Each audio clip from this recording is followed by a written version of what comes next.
Hey Dinos, welcome to my second video blog on good and evil. This one is on Friedrich Nietzsche, the Fountainhead, Fight Club, and American Psycho.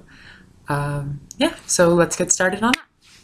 So it seems like to me, and this is very much just a idea that I've come up in the readings, but it seems to me like at the end of any sort of major movement, things start to become very black and white. You know, that's sort of the hearken of an end of a movement. And I think we're kind of seeing that with Nietzsche's writings. Throughout his writings, he seems very black and white, and I think that's interesting that where so many people have come up with, the good person and the bad person, Nietzsche finds uses for both the aristocrat and the priest personality, but he doesn't necessarily label them the good or the bad. He definitely dislikes the priest, but he doesn't seem to label them quite the way that, like, this is somebody he does, but he also talks about their benefits to the pursuit of knowledge. But yeah, it seems to me like, in a lot of what Nietzsche's talking about is that you've got this sort of harken back to the Enlightenment idea of an underlying root cause. And a lot of what he's talking about with the Jewish people, it seems that he's trying to find throughout time, he looks at the whole of time and says, who's responsible for all the ills in the world? It's very easy to see how Hitler was influenced by Nietzsche, especially in his dislike of communism, when he talks about, it seems like the yoking of the aristocrat to pull the sleigh of the priest. That's so much what that's what the priest persona seems to be, is that this, the yoking and harnessing of somebody else's power. And it's interesting because all I could think about when actually reading Nietzsche was, I don't know if you've ever read Animal Farm by George Orwell, but Boxer in it, the giant horse who's stronger than everybody else.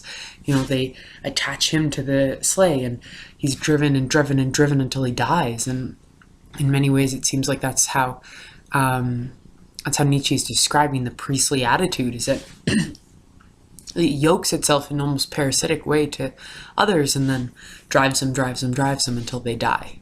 So the good and evil dichotomy that Nietzsche presents is between the aristocratic and priestly people.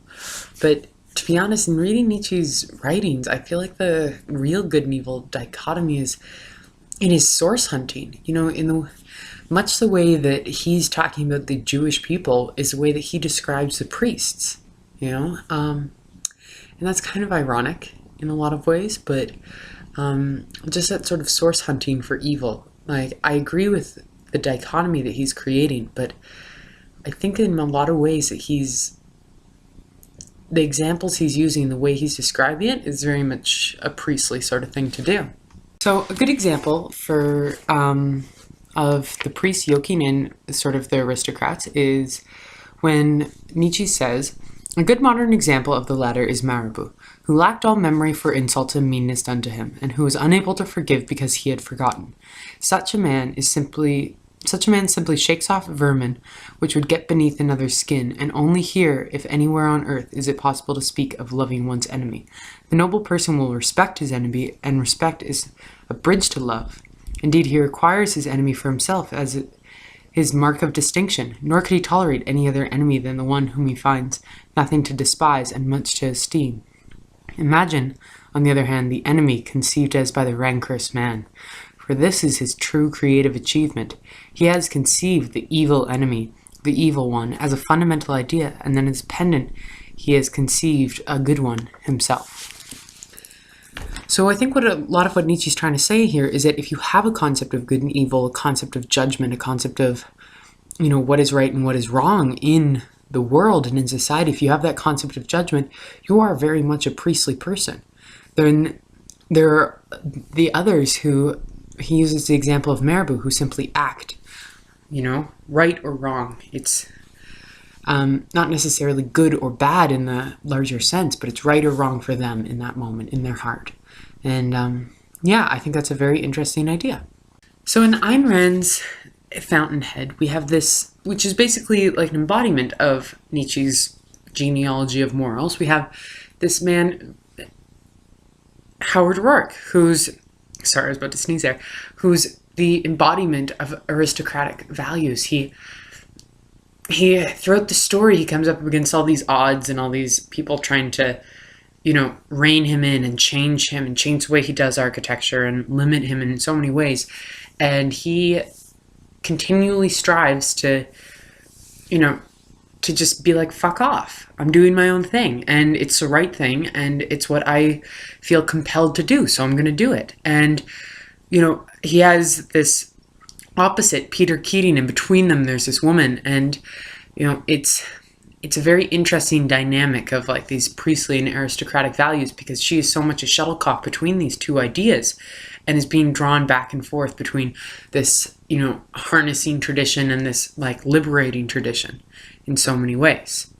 If we talk about Nietzsche's idea that culture is a civilizing force on the freedom and impetus of men or man,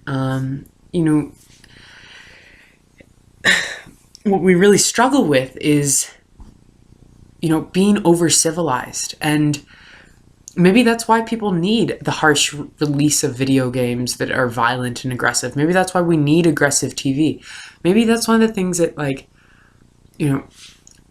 as society has more violent and aggressive forms of entertainment, maybe instead of actually awakening a more aggressive desire inside of us, we're sating it, It's an interesting question to ask.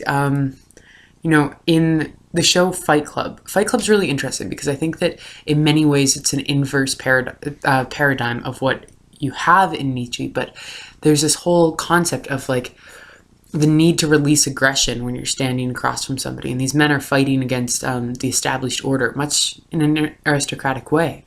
But they're also very much like planning and being like, let's just watch the world burn and see what happens afterwards. But one of the things is that they have the Fight Club where they go and they beat the shit out of each other.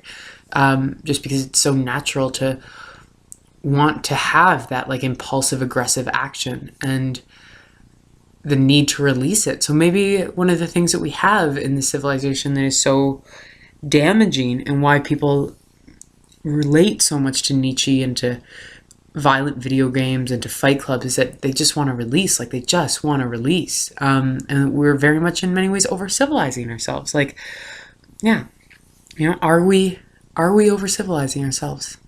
I think that's an interesting question. Perhaps that's what Nietzsche's trying to say, is that the civilizing is one of the great evils. And, what we see in Fight Club and what we see in Nietzsche and what we see in the Fountainhead isn't so much a call for greater civilization as a good, but rather a release of civilization as a good.